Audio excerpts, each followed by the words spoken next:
वक्रतुंड महाकाय सूर्यकोटि समप्रभा निर्विघ्नं कुरु मे देव सर्वकार्येषु सर्वदा।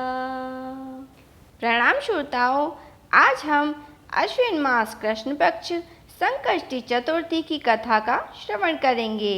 इसे संकट चौथ, संकट चतुर्थी, संकटा चौथ आदि नामों से जाना जाता है। अश्विन मास कृष्ण पक्ष की चतुर्थी के दिन कृष्ण पिंग गणेश भगवान की पूजा पूरी श्रद्धा भक्ति के साथ की जाती है। इस व्रत से हमारे सभी कष्ट दूर हो जाते हैं एवं सर्व सुखों की प्राप्ति होती है। भक्तों, इस बार अश्विन मास कृष्ण पक्ष संकष्टी चतुर्थी 21 सितंबर दिन शनिवार 2024 को है।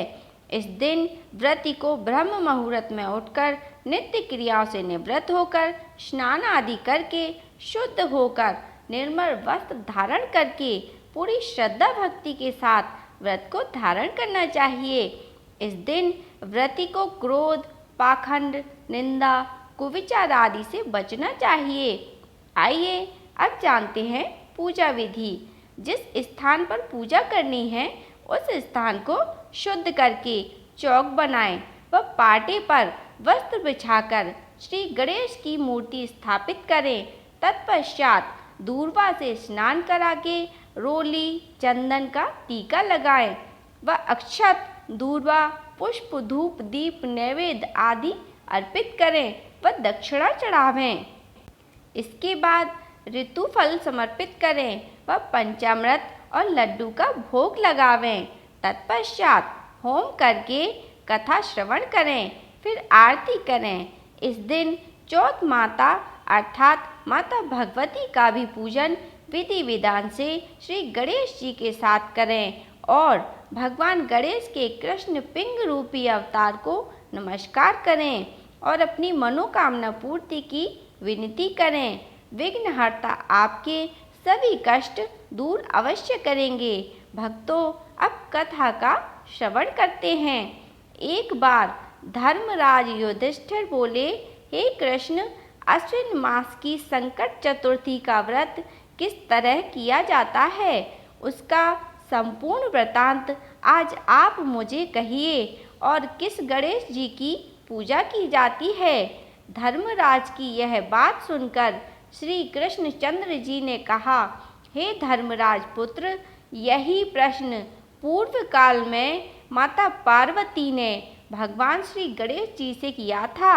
उसे सुनकर विघ्नराज बोले, हे माँ, अश्विन मास कृष्ण पक्ष में कृष्ण पिंग नामक गणेश जी का पूजन किया जाता है तथा विधि पूर्वक व्रत करना चाहिए।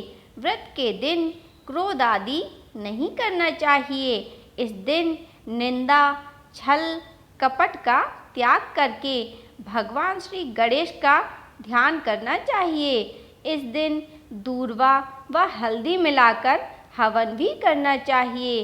हे धर्मराज, इस व्रत की कथा सुनने मात्र से ही इस व्रत का संपूर्ण फल प्राप्त होता है। सो मैं तुम्हें सविस्तार कथा सुनाता हूँ। एक समय की बात है, असुर राज बाणासुर की कन्या अपने महल में शयन कर रही थी।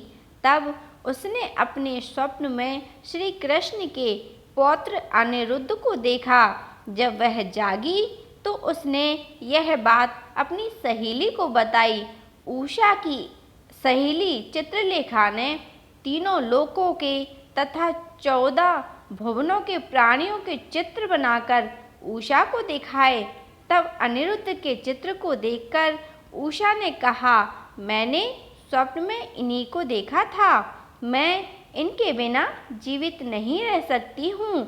यह जहाँ कहीं भी हो, जिस भी लोक में हो, इन्हें लेकर आओ।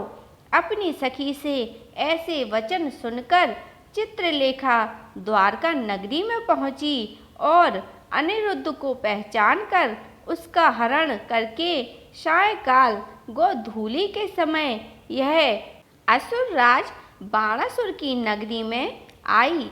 द्वारका में अनिरुद्ध को प्रद्युम्न आदि ने न देखा तो वह बहुत दुखी हुए। तब श्री कृष्ण जी से रुक्मणी जी ने कहा कि हे नाथ, मेरे पौत्र को किसी ने हरण कर लिया है।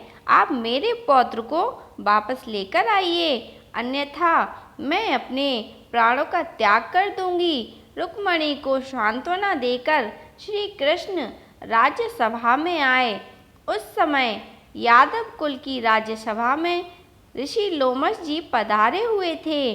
श्री कृष्ण जी ने उन्हें देखकर नमस्कार किया और संपूर्ण वृतांत कहा।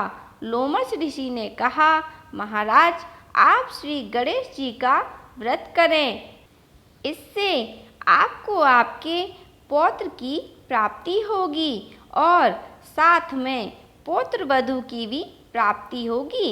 यह व्रत अश्विन मास की कृष्ण पक्ष की संकट चतुर्थी के नाम से जाना जाता है। आप इस संकट चतुर्थी का व्रत करें।